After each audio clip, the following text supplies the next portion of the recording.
Hey guys, welcome back to my channel. This is going to be a little bit different. I'm going to give you guys 5 ways that you can help yourself recover from an injury.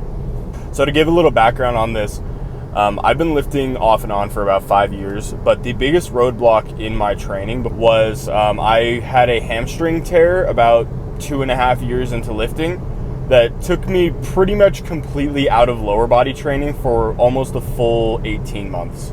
I did not hit a deadlift PR from May of 2021 until August of 2022, and I would not have considered myself healed at any point during that time.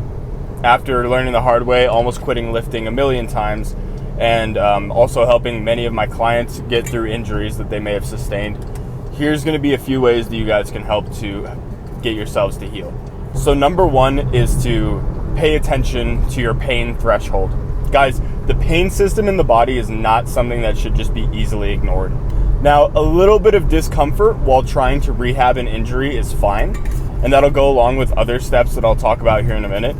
But in general, if you feel pain while trying to rehab an injury, you're not rehabbing it, you're just spinning your wheels and causing yourself more mental and physical damage. So in practicality, if you are working out and the pain is above about a 1 or a 2 out of 10, so if it's more than just barely noticeable, then you need to lower the weight or you need to stop. That's just the bottom line. Number 2 is to make sure that you're recovering when you're not rehabbing. So just because you have an injured muscle doesn't mean you can just go completely off the rails with your diet and your sleep, right? In order to properly rehab an injury, you still need to intake the proper nutrition. You still need to be able to sleep so that your body can adequately repair injuries. Injuries actually don't take that long to recover from. The main issue is that people will not recover from any rehab and then they'll re-injure themselves. This is the issue that I had coming back from my hamstring tear, where I would get myself to about 3/4 of the way healed. Things would be able to start moving again. I'd be able to deadlift in the, 275 to like 3 plate range. At the time, my PR was 440 pounds. Then I would immediately turn around, jump the gun, and get myself hurt by doing something stupid. And a lot of that was because my sleep and nutrition was really, really bad. So I kept re-injuring myself, and that's why I was stuck in injury purgatory, right? And so 1 and 2 are going to be far and away the biggest tips I can give you. But if you're talking about from more of a bird's eye view kind of planning your rehab approach, here's a few more tips. So number 3 is to isolate and identify your injury and then find exercises that target that muscle specifically.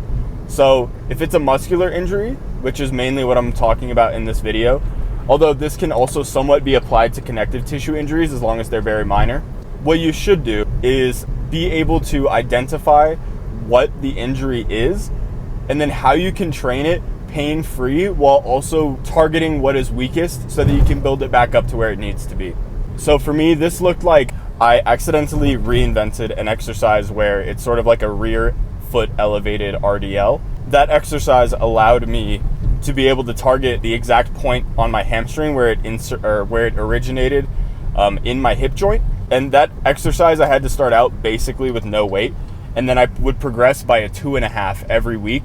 And that was my final rehab to be able to come back to training far down the line after several months of doing this.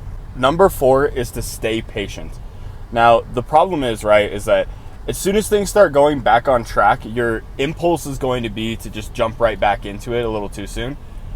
Until you are probably bare minimum 3 months clear of a re-injury, I would not risk going heavy on any compounds, especially if it's the compound that injured you. This is just because you don't want to spend time re-injuring yourself, because in the end, if you get re-injured, all the hard work that you did rehabbing just goes right down the toilet. So that means you guys are going to have to put impulsive maxes on the back burner for, forever. They should always be on the back burner. But they literally need to completely disappear until you are 100% sure that you are back to full capacity. And number 5, guys, is don't be afraid to ask for help and don't be afraid to do more research. I personally couldn't fully identify what my issue was until I actually went to physical therapy, where even though the guy couldn't rehab me to a point where I could deadlift a significant amount of weight again or squat a significant amount of weight again, he was able to identify my issues, right? And that is something I could not do without him. I couldn't do it on my own because I would try to research things and I would get lost in about a lot of really obscure tendon and connective tissue injuries that likely, guys, if you're natural, you're probably not going to run into very many serious connective tissue chronic issues. It's probably a muscular injury. Anyway, guys, thanks for watching. We're getting this channel back on track, boys. I'll see you around.